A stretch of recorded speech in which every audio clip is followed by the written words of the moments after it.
Olá, eu quero começar agradecendo o Álvaro pela disponibilidade em estar conosco essa tarde para falar um pouco do seu processo criativo.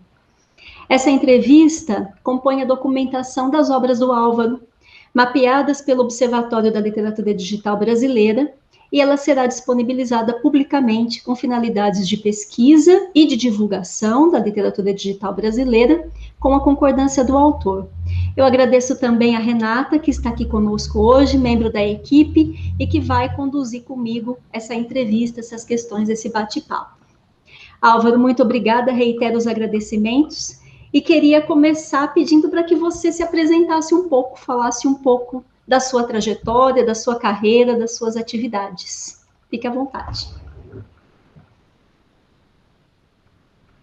Bom, vamos começar, pelo início assim, do meu flerte com a literatura, né? Eu venho de uma família, meu pai é antropólogo, médico, minha mãe é socióloga, enfim, eu sou de uma família que não tem espaço na parede para livro, quadro, esse tipo de coisa.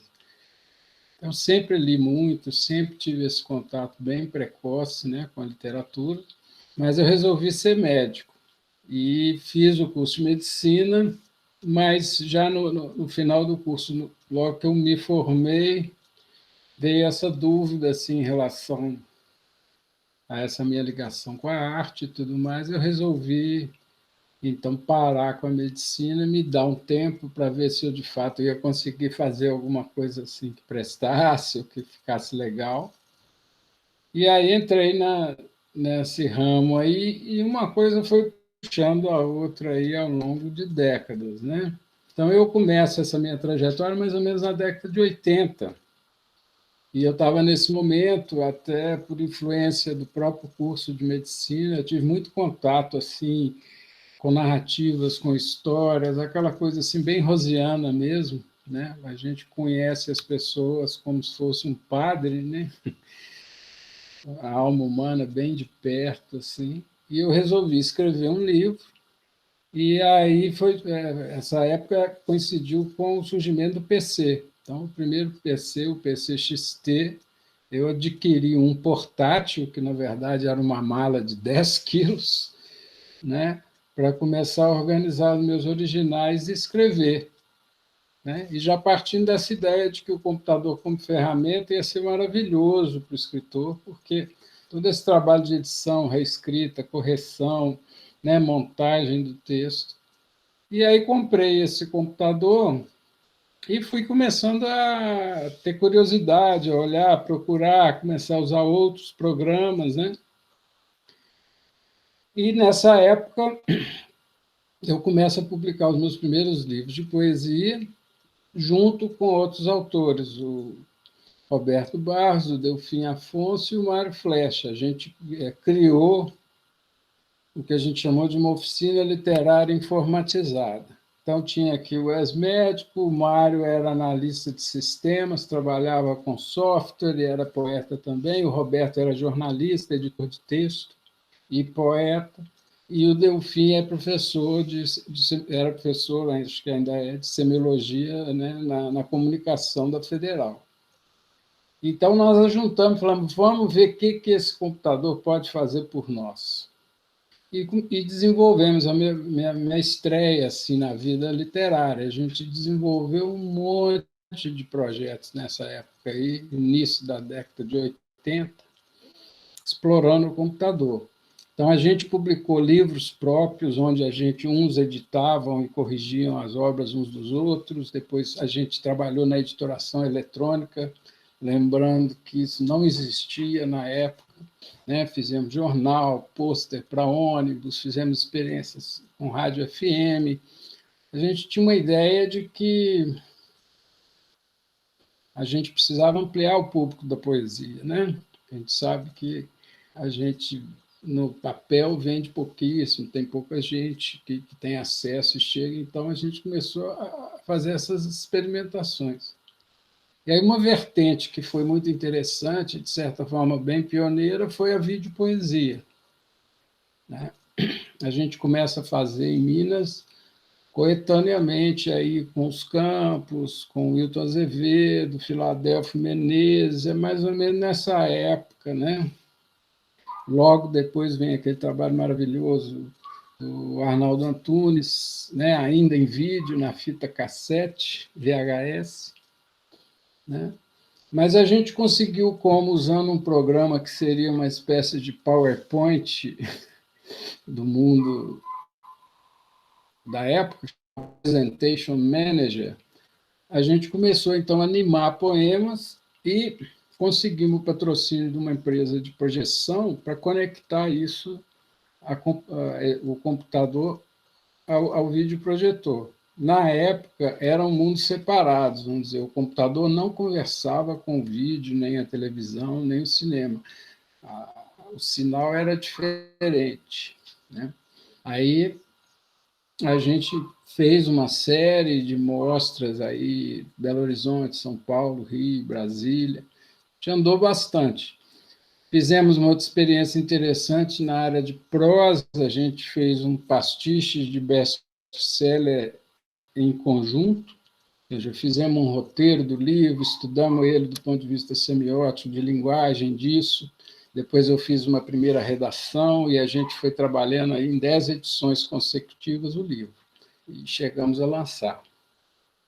E aí isso mais ou menos termina essa primeira fase minha aí com o digital, né?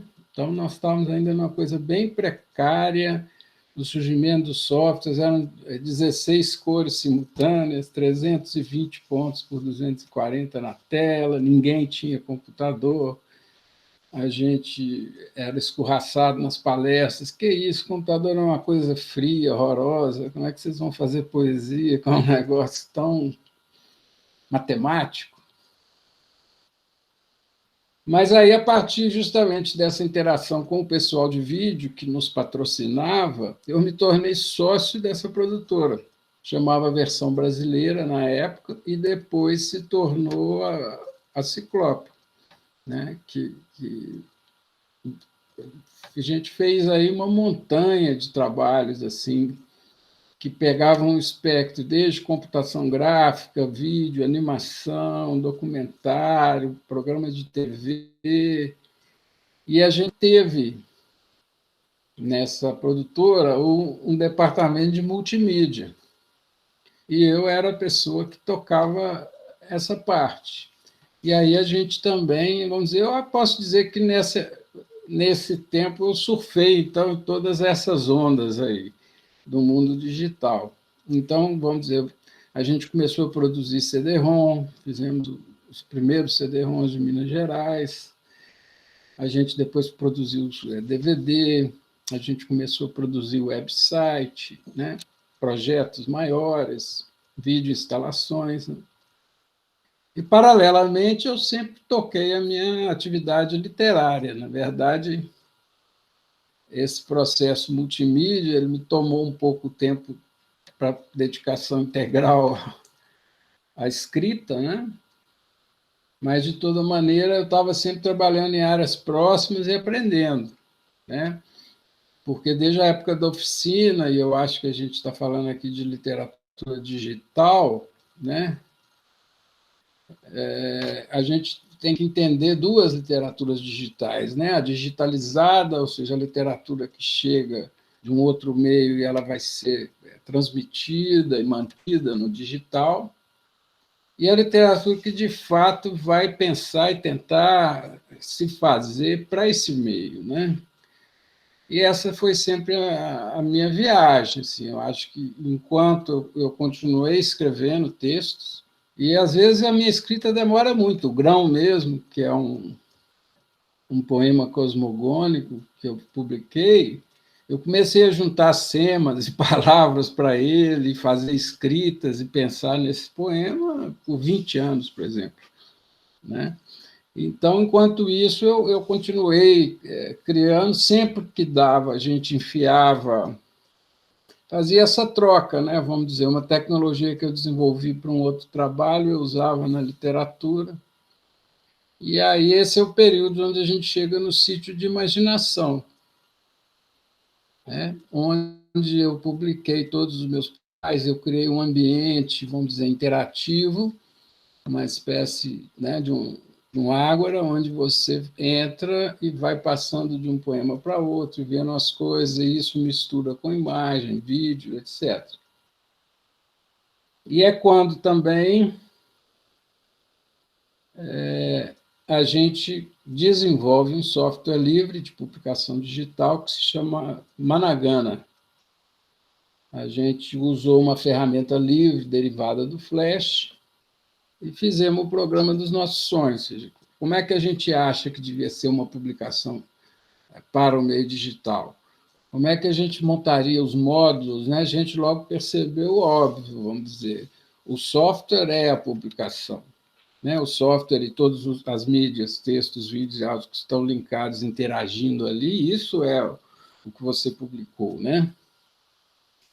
Então, nós fizemos, assim, eu fiquei muito satisfeito, assim, ele tem problemas horríveis de falta de dinheiro, a gente poderia melhorar muito a usabilidade, isso, aquilo, mas em termos de conceito, eu acho ele ainda muito atual e muito na frente, inclusive, de tudo isso que a gente vê por aí. E na época que ele foi lançado, que foi 2013, mais ainda, né? Eu brincava assim, um dia o YouTube vai caminhar para ser uma coisa assim, né? Porque a gente investiu muito nessa ideia, uma ideia que, né, um nome que eu gostei muito, se chama imaginação digital, né? Ou um outro nome que é equivalente, porque, na verdade, essas coisas novas têm vários nomes, porque elas ainda estão sendo nomeadas, né? Mas o Pierre Levy fala da ideografia dinâmica. Então, eu entrei muito nessa viagem. Como é que eu vou escrever uma ideografia dinâmica para o meio digital? Né? E ampliar aquela... Eu acho que é de Joyce, mas depois todo mundo continuou falando muito, que era o verbo visual da poesia concreta, por exemplo. Né? A gente jogou o inter de interatividade e o anima de animação, movimento. Né? Então, na verdade, a poesia que eu busco fazer é uma poesia que tenta pegar essas dimensões todas e fazer o melhor possível, né, com elas. E é mais ou menos assim, esse foi o meu apogeu, vamos dizer, né? Então, com esse trabalho mesmo, Banagana do Grão, a gente teve na Elo, em Porto, Buenos Aires, no E-Poetry, a gente mostrou o trabalho também, né? E aí, na sequência, nós estamos nessa fase atual que não tem muito a falar dela, mas reclamar, né? Mas coincidiu aqui no Brasil com uma mudança radical na política cultural, nisso, naquilo, ou seja, a gente realmente perdeu todas as fontes de financiamento, os projetos para museus, para espaços culturais, e isso nos alimentava, porque, né, era a forma que a gente tinha de ter dinheiro entrando para desenvolver essas tecnologias, para manter esse material todo online e funcionando, né? E, junto com isso, num outro contexto, né, que é esse contexto aí das redes sociais, o contexto que eu tenho lido muito, na Folha essa semana já saiu também até uma entrevista ótima com o criador da www, todo mundo sentindo isso que eu sinto, né? Vamos dizer, ela está sendo fragmentada, ela está sendo bloqueada de lá para cá, a pretexto de nos proteger, como sempre. E aí, aonde você pode fluir do celular para a tela, para isso, é se for dentro do Google, dentro do Facebook, dentro dessas plataformas aí, né? E eu acho elas, do ponto de vista assim, técnico também, falando, né, para a gente trabalhar com a literatura digital, são paupérrimas. Paupérrimas. Acho que a Apple deu o primeiro chute quando ela criou o tablet e voltou com a página, né, a página impressa como metáfora na tela. E a gente já tinha passado por outras metáforas, a do teatro, né? O Director mesmo, que era um programa de multimídia, era assim, o texto, o vídeo, o áudio, eles são atores que vão interagir, né? E a gente já estava nisso que eu chamo de imaginação digital, que também era uma ideia antiga de quem criou a internet, quem criou o termo hipertexto, por exemplo, e tudo mais, que era aquela ideia de, vamos dizer, se a gente vai usar uma metáfora, por que não usar a metáfora da nossa própria mente? Ou seja, como é que a gente pensa, sonha? Não é um fluxo, e esse fluxo vai para lá, vai para cá, e ele às vezes varia, vamos dizer, ele é audiovisual, ele é mais texto, ele é isso, e depende, é olfato, né? Tem até coisas a mais, né? São esses fluxos que a gente usa na cabeça. E no digital, de certa forma, é claro que não é ipsis literis, mas como uma proposta, né, de criação, podia ser interessante. Né? Então, eu acho que foi por esse caminho que eu trabalhei. Né? E Álvaro, bom, você, a gente já sabe, né, é efetivamente um dos pioneiros da criação literária digital no Brasil, né? Claro, a gente tem alguns autores que fazem parte aí do que a gente chamaria de uma pré-história, né? Do digital antes das telas, né? Mas, assim, pensando nessa trajetória do que é a literatura digital, mais ou menos como ela se configurou até hoje, né, como ela se configura até hoje, nesse sentido mesmo que você chamou a atenção, que é uma literatura feita para e construída a partir dos dispositivos digitais, né? Eu queria, não sei se você consegue avaliar, assim, dentro dessa linha do tempo que você acabou de construir com a gente aqui, se existem desafios que se repetem, ou se cada configuração, digamos, técnica, né, apresenta desafios específicos. Técnicas não, né? Digamos que sociotécnicas, né? Como é que você avalia isso? Você acha que os desafios são sempre os mesmos, com outras roupagens, ou são desafios diferentes relacionados com essas condições sociotécnicas? Como é que você vê isso? Eu acho assim, até continuando o que você falou, realmente eu entro nesse segundo momento aí da literatura digital, ou seja, realmente que é justamente quando surge o PC e quando os PCs e Macs começam a ter os dispositivos multimídia. Né? Então, eu até na época escrevia muito sobre isso, é quando o computador deixa de ser uma ferramenta, que foi quando eu comecei meu contato com ele, ou seja, ele me ajudar a fazer um livro, um vídeo, um disco, isso, mas ele em si já é também o instrumento de comunicação que vai receber aquele produto. Ou seja, aonde se faz e aonde se lê é o mesmo lugar. Né? Então, eu sou parte disso, mas como você bem lembrou, Vladimir de Espino e tantos outros, poema Processo, vamos dizer, você teve uma época ainda nos mainframes, né, que seria realmente o início mesmo da, as primeiras pessoas pesquisando com cartão perfurado, começando a pensar nessa coisa de galhos, de links, né, de hipertexto, de software nesse sentido, como uma base para você, né, transmitir a informação artística, o texto, essas coisas.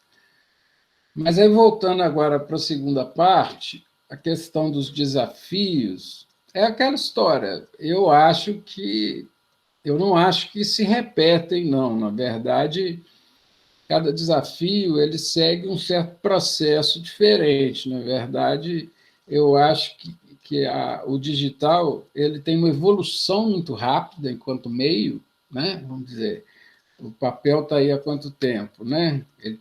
Ele evolui. Antes era pergaminho, depois ele virou livro, depois, né? Mas o computador realmente, vamos dizer, é uma evolução muito rápida, e uma evolução muito rápida, que, como você falou, é um processo sociotécnico. Então, de fato, a evolução da tecnologia ela causa problemas, porque ela vai mudando as balizas que você tem para trabalhar lá com o software, né, e com seus meios, mas também, vamos dizer, existe esse aspecto das ondas de como que o público, né? Onde está o público? O que está acontecendo no meio digital de uma forma mais ampla, né? Vamos dizer, eu chegaria nesse momento que nós vemos atual, que seria um terceiro momento, né? Que eu já não faço parte dele, que é, vamos dizer, a criação literária dentro dessas redes sociais, dentro desses novos, vamos dizer, desse novo frame aí de softwares, de dispositivos, né? Fazendo, sei lá, poemas no Instagram, esse tipo de situação, né? Mas a cada momento tecnológico a gente teve problemas. Vou te dar um exemplo divertido, por exemplo, eu estava trabalhando numa época onde no CD-ROM, né, você já conseguia ter vídeo ocupando a tela inteira, né? Áudio com qualidade CD, vídeos já com uma qualidade, nem era HD, mas de vídeo mesmo, não eram aquelas janelinhas. Aí surgiu a internet. A internet surge no final dos 80, 90, ela começa a espalhar, né? A minha internet primeira tinha 2.400, 2,4K, né? De velocidade, né? E eu achei a coisa mais incrível. Eu consegui baixar um quadro do Paul Klee, do Louvre, em apenas 1 hora e pouco, entendeu? Deixei à noite no dia seguinte, uai, mas como? O quadro está aqui para mim. Né? Mas é que aconteceu, nós tivemos que voltar a mexer. Se eu quisesse entrar na internet, eu ia ter que me submeter a essa compressão, né? E aí, por exemplo, a gente teve que retrabalhar. Então, de fato, eu acho que a gente tem 2 desafios na literatura digital. Um é o de sempre, chegar ao público, né? Então, eu fui para o digital para expandir o alcance da poesia, devendo que hoje é uma realidade que a maioria das pessoas vai ler nesse meio, né?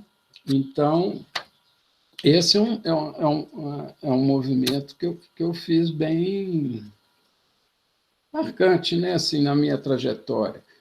E eu acho que a gente conseguiu algum resultado. Você fica arrasado se você pensa no que você quer. E todo mundo, né, que escreve quer ser lido. Mas quando você faz as comparações, por exemplo, com o impresso, né?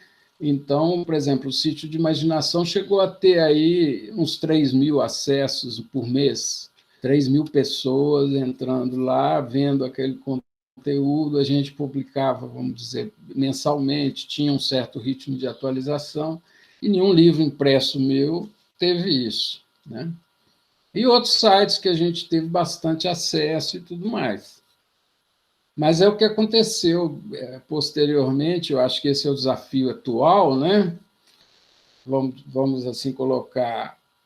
Hoje, 80%, 90% do tráfego da internet está no Facebook, né? A própria, vamos dizer, está em extinção o e-mail, as próprias páginas como a gente conhece, todo esse arsenal está desaparecendo. Então, esse público não está nos procurando mais, né? O que corresponde? Os acessos todos que eu tinha nesse e em outros sites, vamos dizer, um pouco até mais comerciais, menos poesia, que, né, é um gênero que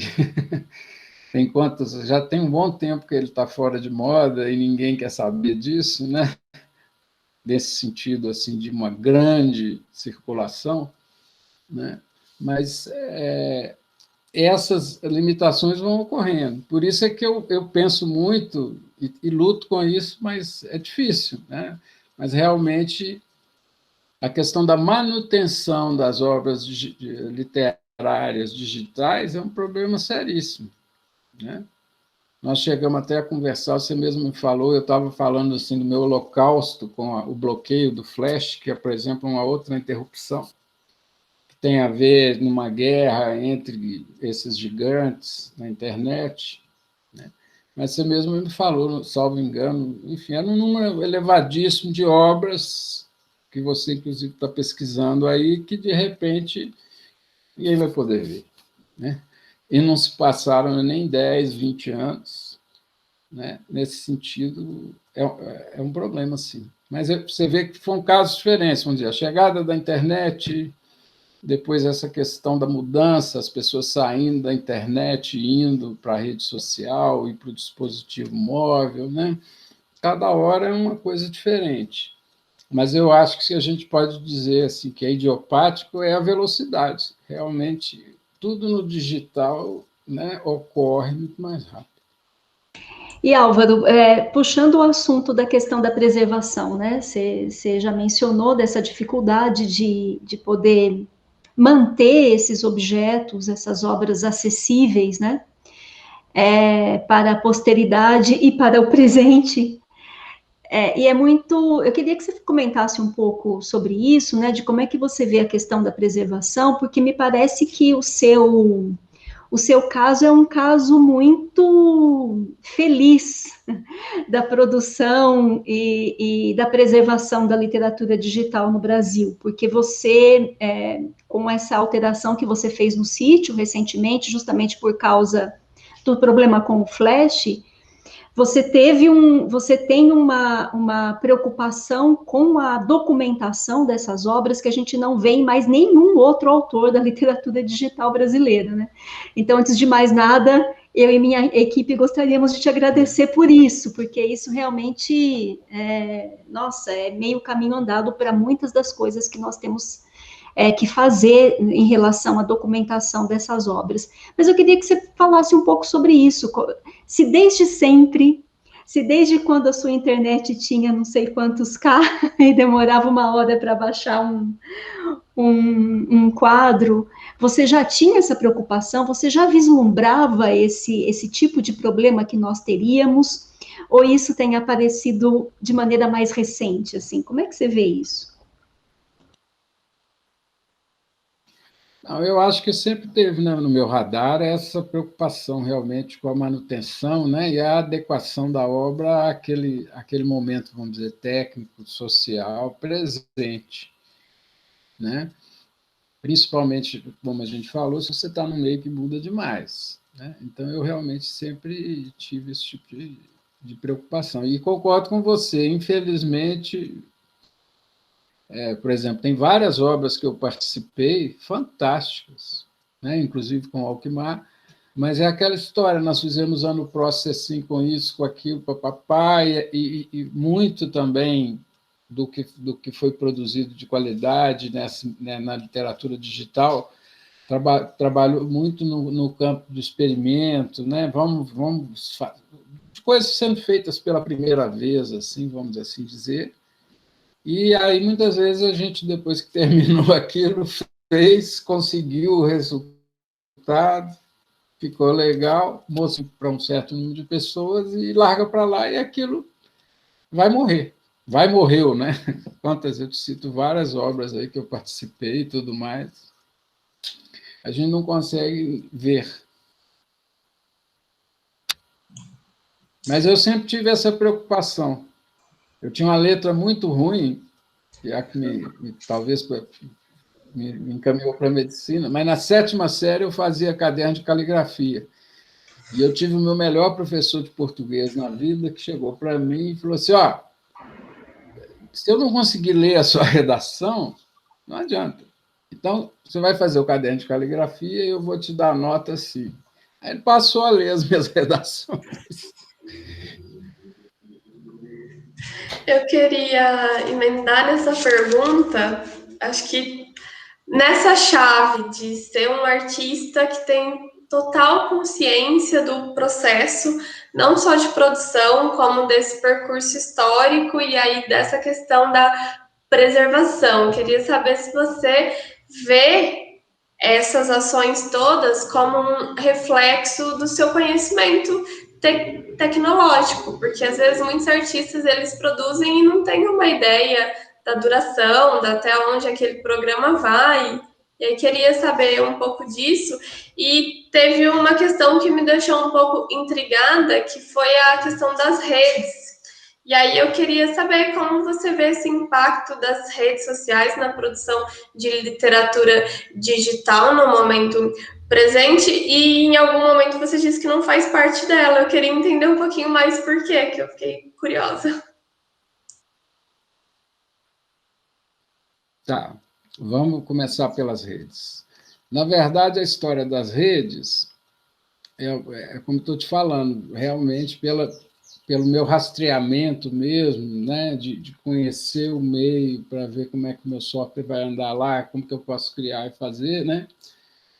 Eu, e não só eu, assim, realmente isso está pipocando para todo lado, aí, principalmente do pessoal que pensou, como a gente já conversou aqui, a www, hipertexto, isso, aquilo outro, ou seja, eu acho que a gente, né, fazendo a minha carreira, eu começo no primórdio do PC, depois do primórdio do PC a gente tem essa era da multimídia, do computador com som, áudio e tudo mais, né? E o recurso cada vez maior, o vídeo podendo ser usado à vontade.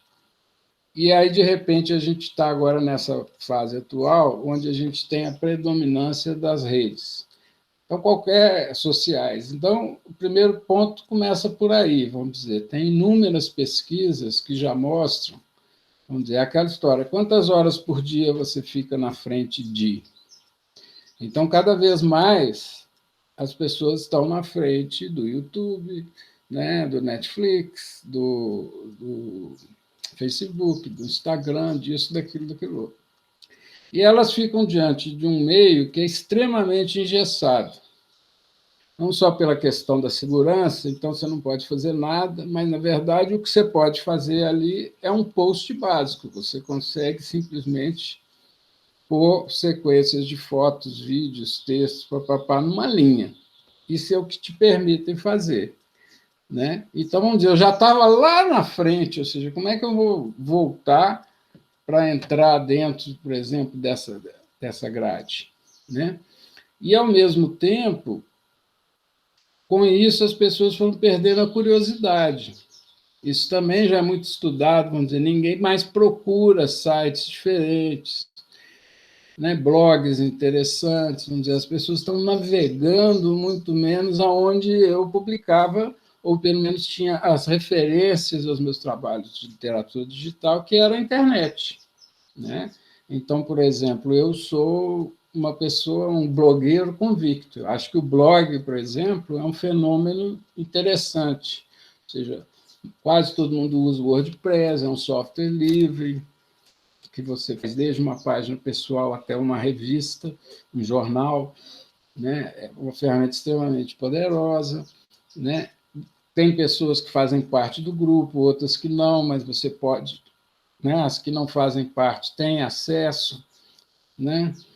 E aí a minha implicância com a rede social começa primeiro. Eu não acho que seja rede social, eu chamaria de uma rede corporativa social, vamos dizer. Antes dela ser social, ela é dessas empresas. Então, essas empresas, por exemplo, exercem censura empresarial, que é uma outra coisa muito debatida, né? Mas a gente esquece.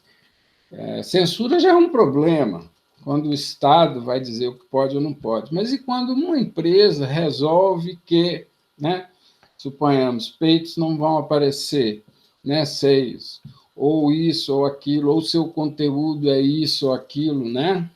Então, é uma crítica que eu faço muito grande. A outra, ela começa por essa questão do nome. Eu não acho que são redes sociais livres, abertas, né? E, ao mesmo tempo, quando a gente observa o processo, o que a gente foi vendo? O que está fora dessa rede social e das soluções tecnológicas desses gigantes vai sendo considerado problemático, perigoso e causa problemas. Então, eu praticamente já não uso meu e-mail, porque um e-mail do meu domínio vai lá, vira spam. Se ele for um Gmail, não, porque a gente tem como assegurar que isso aqui, né? Então, eu não vejo muito sentido. E a última coisa que eu gosto muito de falar, porque eu gosto das palavras, eu fiz um ateliê de arte e publicação digital. Então, publicar já está no nome, é tornar público. Então, eu acho que você criar obras de arte para circular num espaço que é privado, porque essa gestão dessas redes e também como que circula entre pessoas que fazem parte ou não fazem parte, vai contra o meu dogma de escritor. Eu quero assim, né? O escritor ele é meio megalomaníaco, assim, igual um bispo, um padre. Bom, eu quero, quanto mais gente tiver acesso e puder ver aquilo, é o que eu quero, né? E de forma restrita, né?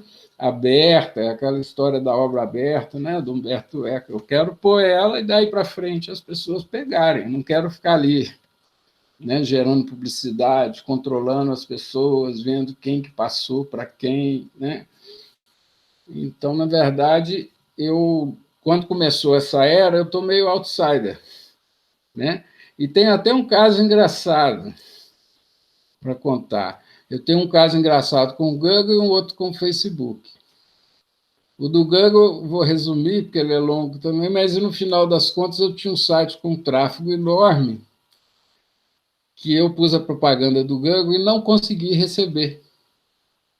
Fiquei um tempão tentando e não recebia, não recebia. E depois, qual que era a questão? Eu não tinha com quem conversar lá.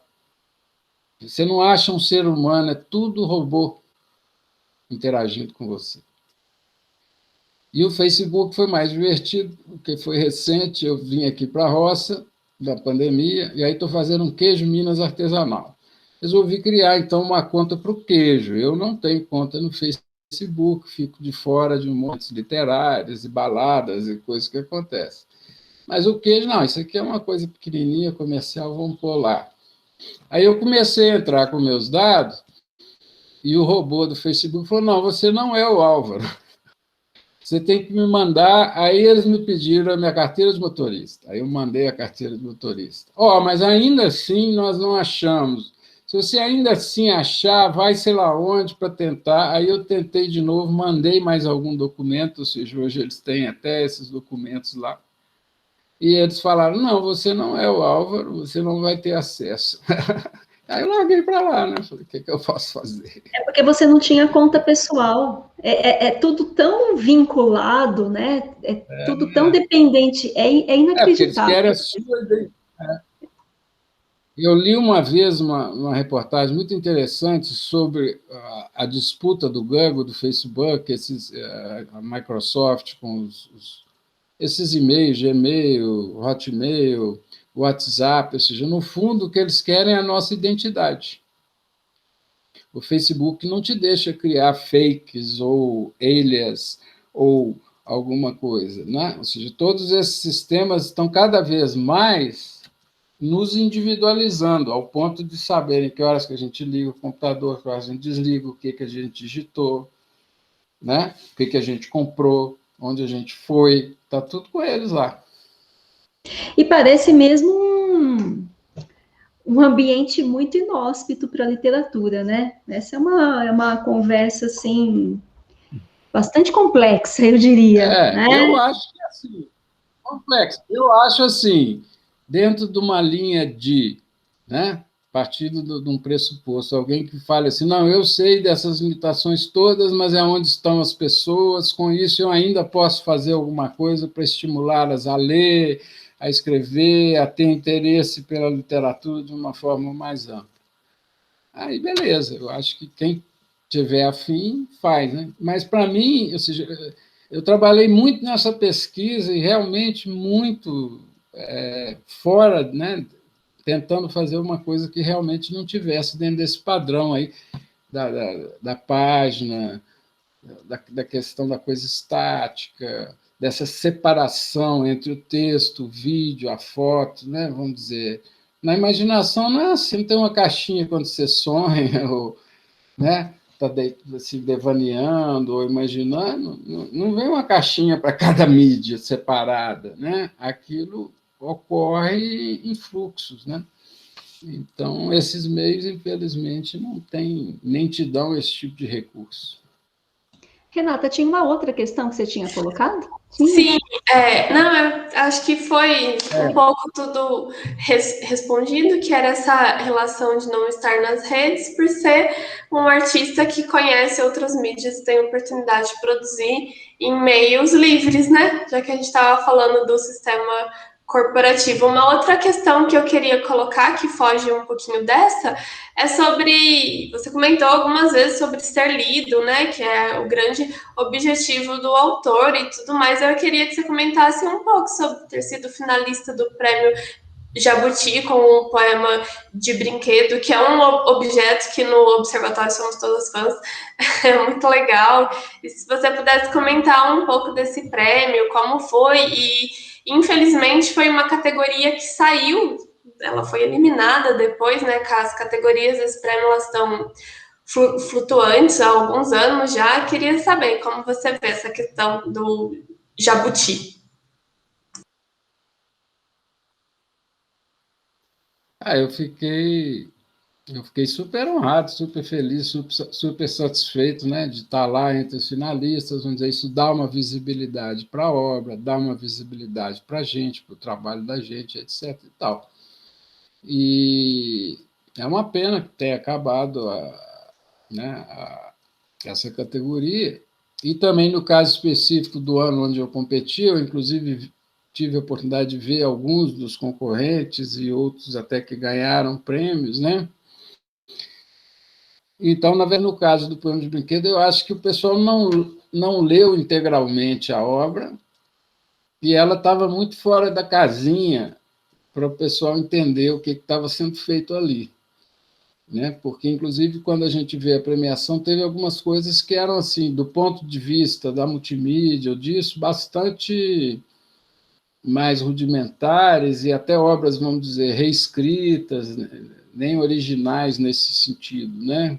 Do que uma obra, por exemplo, realmente original, feita para o meio, e que era transmídia, né? Na verdade, esse projeto Poemas de Brinquedo, ele é muito interessante até para pôr uma convicção minha, que eu acho que conversando com vocês já viram, vamos dizer, eu sou multimeios, é poema na pedra, declamado, performance, digital. Eu tenho vários livros artesanais. Eu tenho um livro que se chama Fogo, em que ele teve 2 ou 3 versões digitais, e eu tenho uma versão feita em encadernação japonesa, um exemplar, com uma lixa, por exemplo, que você lixa as unhas antes de entrar nos poemas, né? E coisas assim de criação gráfica para papel.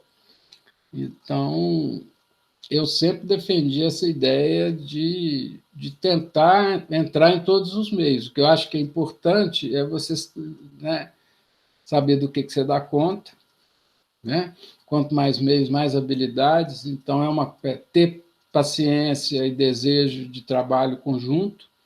Você não consegue, né? Como eu coloco muito sobre Poemas do Brinquedo, né?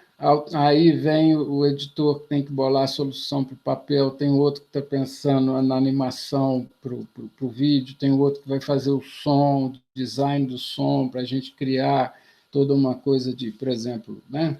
No digital, a gente tem a brincadeira com sotaques.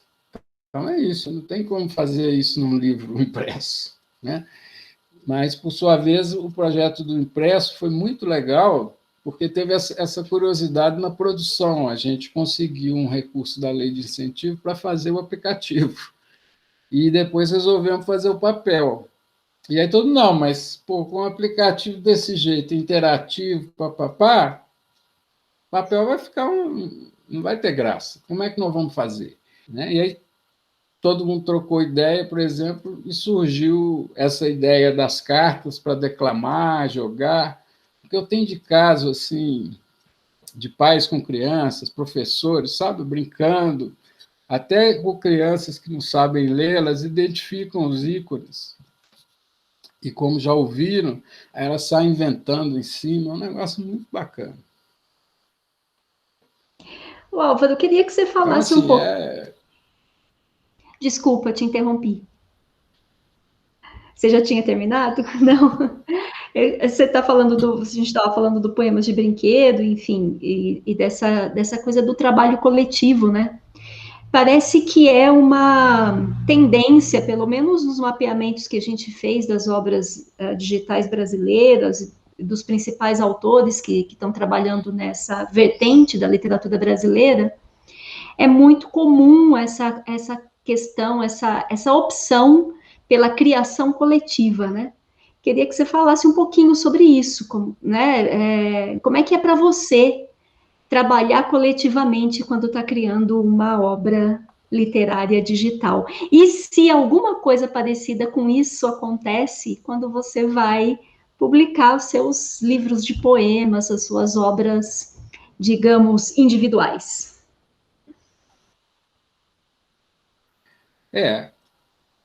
Quando eu publico as minhas obras individuais, até quando eu comentei com vocês aí já lá do Quarteto de Sopros, né? Então a gente tem uma espécie de comitê editorial de outros poetas conhecidos, pessoas amantes da poesia, blá, blá, blá, que leem os originais, que trocam, né? A gente sempre tem uma troca antes de pôr no ar. Só que realmente é uma escolha já um pouco mais centralizada em mim.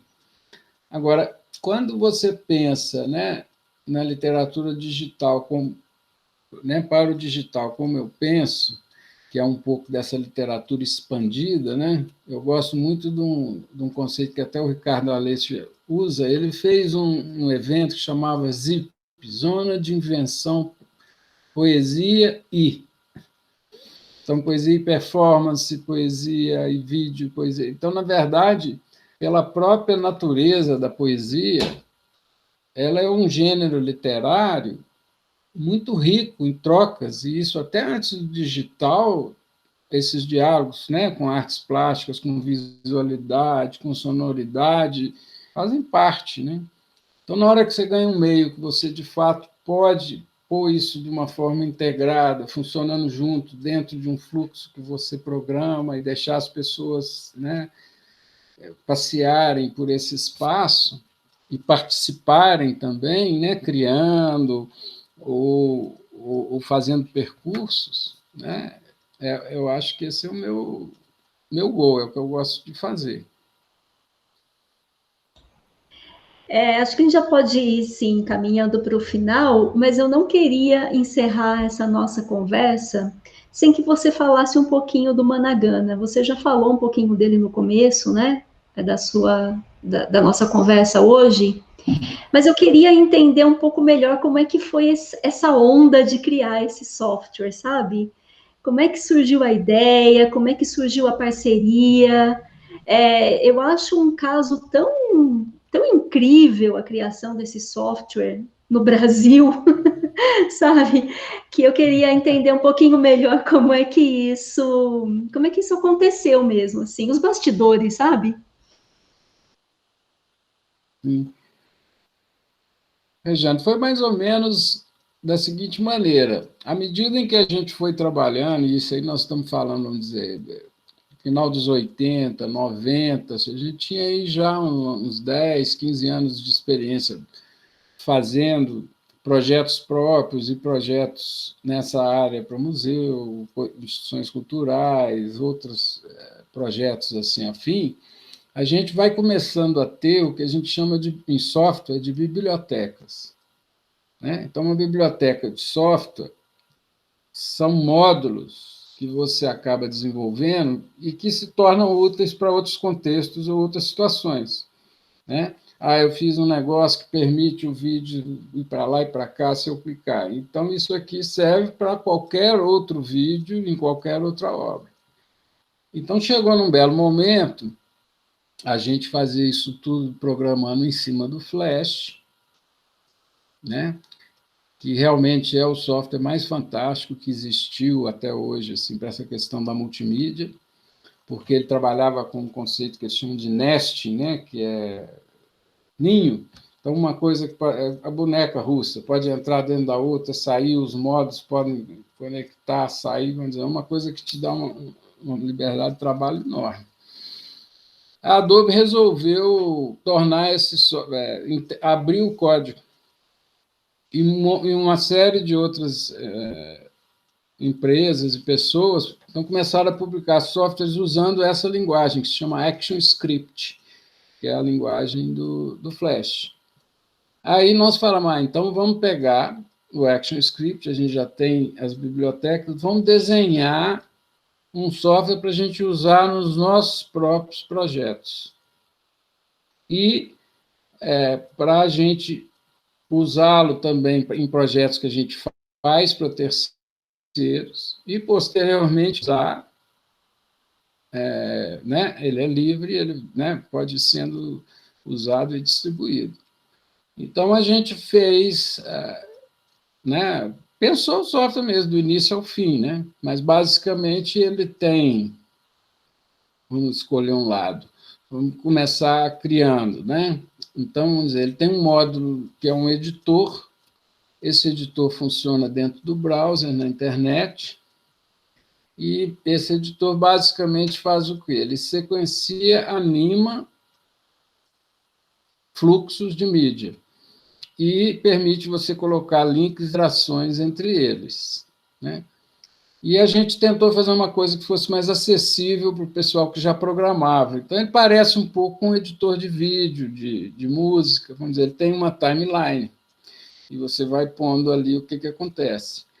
Só que ele tem uma meta-timeline. O que é a meta-timeline? Na verdade, na timeline dele, você vai colocando, por exemplo, os outros elementos de mídia.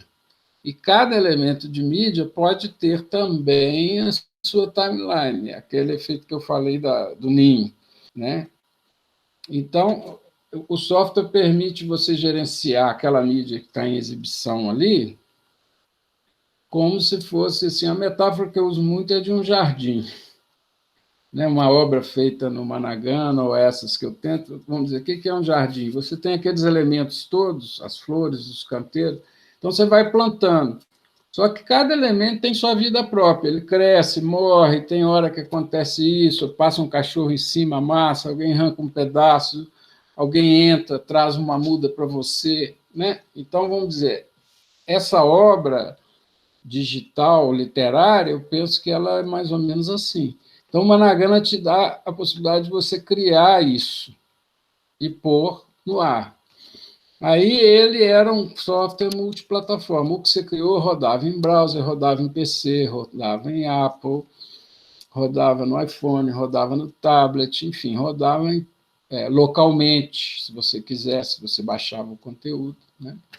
E aí ele tem, a gente chegou a desenvolver para ele mais 2 módulos. Um player, que basicamente é um módulo simplificado para quem não vai editar, só realmente né, usar a interação e criar. E fizemos um outro módulo mais profissional, que no jargão aí do pessoal se chama Presentation Manager. Vamos dizer, é um módulo para você fazer programações de interação mais sofisticadas para videoinstalações, por exemplo, onde você pode ter sensores, né? Por exemplo, a gente fez a interação do Managana em videoinstalação com aquele Kinect, que você usa as mãos para poder, como se fosse um mouse, interação com o telefone celular como se fosse controle remoto. E isso eu estou falando para você antes do smartphone. O Managana já interagia com o celular no teclado do Nokia. Né? Então, foi uma experiência incrível. Por exemplo, o Grão, Poemas de Brinquedo, o Sarriá, que eu fiz com o Alquimar e o Ito, também, todos eles estão lá dentro do Managana. E a gente fez também uma série de outras coisas, já dando liberdade ao software, no sentido dele fora da nossa obra. Então, por exemplo, teve uma revista de música eletrônica que se chamava Eletrônica, que usou o Managana, teve outros projetos de pessoas, né? Teve documentários, a gente fez, por exemplo, também documentário de vídeo interativo, ou seja, eu fiz um documentário muito legal sobre o sertão. É um documentário para um centro sobre sustentabilidade. Então, é um documentário que tem 4 linhas: a água, o tempo, o espaço e a presença humana.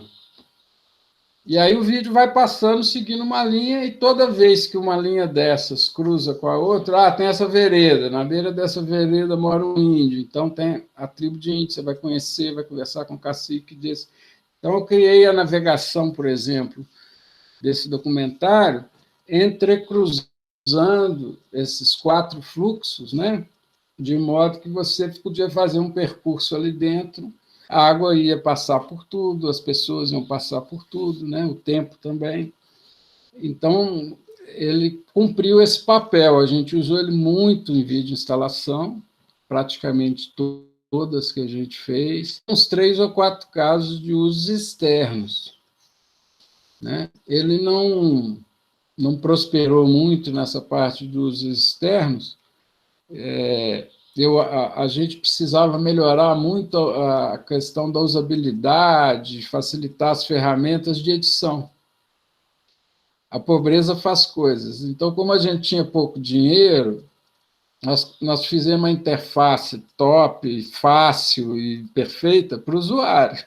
Agora, se quem estava editando era eu mesmo, eu que sofresse lá, entrando com os números, né? Eu sei que tem que, mas na hora de distribuir o recurso, né? Então, assim, é muito legal. E falando da literatura digital, né, deixando o software, encaixando ele na literatura, eu fiquei muito feliz, porque foi um movimento simultâneo. O Grão, que é, então, um livro que eu tenho décadas mexendo nele, que é uma cosmogonia poética, né, onde eu justamente faço um fluxo de semas, né? Todas aquelas palavras ali são semas do indo-europeu, sem nenhuma gramática, não tem conector plural, nada, é só o sema em fluxo com imagem e som, né? Fazendo uma cosmogonia, ou seja, como se fosse uma criação, né, do universo, que, aliás, o poeta adora fazer cosmogonia, né? É um tipo de recorrência na nossa carreira. E o software também, vamos dizer, estreia com esse poema, entendeu? Isso eu fiquei muito feliz, porque se a gente for lembrar dessa minha trajetória, o que me levou ao computador foi justamente os videopoemas, né? Foi a poesia que, no final das contas, trouxe essa curiosidade de experimentar o que vai acontecer se a gente tiver movimento com as palavras, se o tamanho delas, a permanência delas na tela, a interação delas com imagens, sons, né? Como é que é o texto falado, o texto na tela, né? Então, eu gosto realmente, eu acho o Poema de Brinquedo muito legal, porque ele dá essa fechada, ou seja, e ele tenta, que é uma coisa também que eu sempre tentei no digital, evitar aquela coisa assim, é multimídia, tem tudo, aí você tem que fazer o seu livro, o seu texto, usando tudo. Não. Às vezes uma excelente obra digital vai ser só, sei lá, um podcast, só um áudio, não tem, né? Vamos dizer, os meios diferentes, a gente não tem que sair fazendo um carnaval, usando tudo só para dizer que, né? Eu acho que você tem esse espaço, inclusive, incrível. Faz parte, e na cabeça da gente é assim. Tem horas que você está só numa sequência de palavras, tem horas que você está mexendo com imagens, com cheiros, né? Olha, essa fala me deu margem para minha pergunta final, que é se você é leitor de literatura digital e quais obras o autor indicaria para gente? Tá. Funciona mais ou menos da seguinte maneira, né? Vamos, então, fazer a separação que eu já fiz aí, né? Então, vamos dizer, obras digitalizadas em meio digital, eu sou um leitor assíduo, né? Então, vamos pensar assim, diariamente eu leio uns 10 ou 15 jornais do mundo inteiro, do Brasil inteiro, mais uns 10 ou 15 blogs, visito uns tantos sites desses, né? Consumo livros também, maiores, livros de prosa, às vezes enciclopédia. Estou lendo a História da África, por exemplo, que a Unesco publicou em 6 volumes em PDF.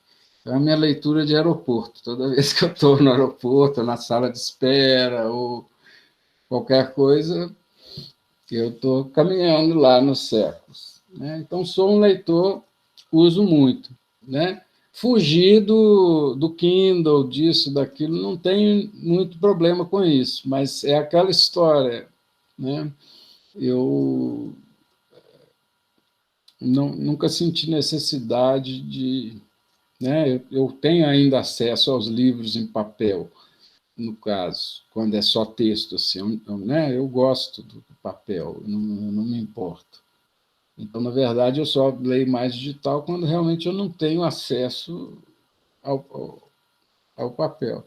Agora, autores e pessoas que eu poderia indicar, o que eu pensei, até adiantei um pouco para vocês, é mais ou menos tentar pegar na esfera de coisas que eu fiz, ou isso e aquilo, alguns caminhos, mas eu acho que todos eles vocês já conhecem também, porque, na verdade, embora eu esteja há tanto tempo nisso aí, eu nunca fui uma pessoa muito rastreadora, assim, nesse sentido, sabe? Tenho até poetas amigos que são muito assim, acompanham a cena toda, conhece todo mundo, viu todo mundo, foi. Eu sou um cara meio bicho do mato, estou aqui num lugar a 1 quilômetro de distância da pessoa mais próxima, né? Tipo uma tecnorroça, assim, um fogão de lenha, satélite, e eu também não sou uma pessoa muito assim, sou muito caseiro, até a minha própria criação. Eu acho que o escritor ele tem essa relação com a casa de alguma maneira também, né? A gente fica muito tempo diante da tela, mexendo e escrevendo e consertando. E eu também sou muito ruim assim para julgar os outros, assim, quem é melhor, quem é pior. Então, assim, o que eu posso dizer, eu acho que eu até passei por escrito, assim, tem uns nomes que eu acho legais, que são pessoas que eu trabalhei junto em projetos, em experiências, em oficinas, fizemos trabalho juntos, depois continuamos, vamos dizer, são interlocutores, né? São contemporâneos, são pessoas que estão fazendo, que eu passei para vocês aí. E eu realmente conheço pouco, porque, na verdade, eu acho que tem pouco também, não acho que tenha muito, pelo menos nessa faixa de tempo aí que nós estamos falando, né? Vamos dizer, na hora que a gente chega aí para dentro da rede social, eu já não sei, sou um dinossauro, mas essa faixa aí, eu acho que a literatura digital, nesse tempo aí que eu estou nela, ela participou muito desse espaço de experimentação, né, tanto em interlocução com a universidade, como outras formas de arte, buscando esse tipo de expansão, de quebra de barreiras, de fronteiras, né? Então, não tenho assim tanta gente para falar assim. Vocês podem até perguntar, e fulano, você conhece? Mas eu realmente não sou a pessoa, eu não tenho esse viés assim jornalístico, rastreador assim. Eu acompanho até muito mais tipo isso, a cena do meio, né? Vamos dizer, o mundo digital, pensamentos, aonde eu vou publicar, do que exatamente quem está publicando também e o que está fazendo. Mas eu acho que é pouca coisa, né? Tudo efêmero nesse sentido, mais para a coisa da videoinstalação, ou uma coisa que é publicada, mas depois a pessoa própria não tem recurso, ou quem publicou não vai conseguir manter aquilo, aquilo vai sumindo, né? E conheço algumas experiências da rede, assim, de pessoas que escrevem no Facebook, nisso, naquilo, etc. Mas é isso, é uma coisa que eu tenho acesso indireto, que, como eu já contei, nem deixaram, eles falaram que eu não sou eu. Então, vamos dizer, eu teria que ter um trabalho tão grande para entrar num lugar que eu já não quero estar, que eu preferi largar para lá. Falei, então tá, me expulsaram. Tem até um caso bom, como o mineiro gosta, né? Tem até um caso bom para contar. Já que eu não sou eu mesmo, então deixa para lá, né? Mais ou menos isso. Álvaro, quero agradecer muito esse papo, essa conversa foi excelente.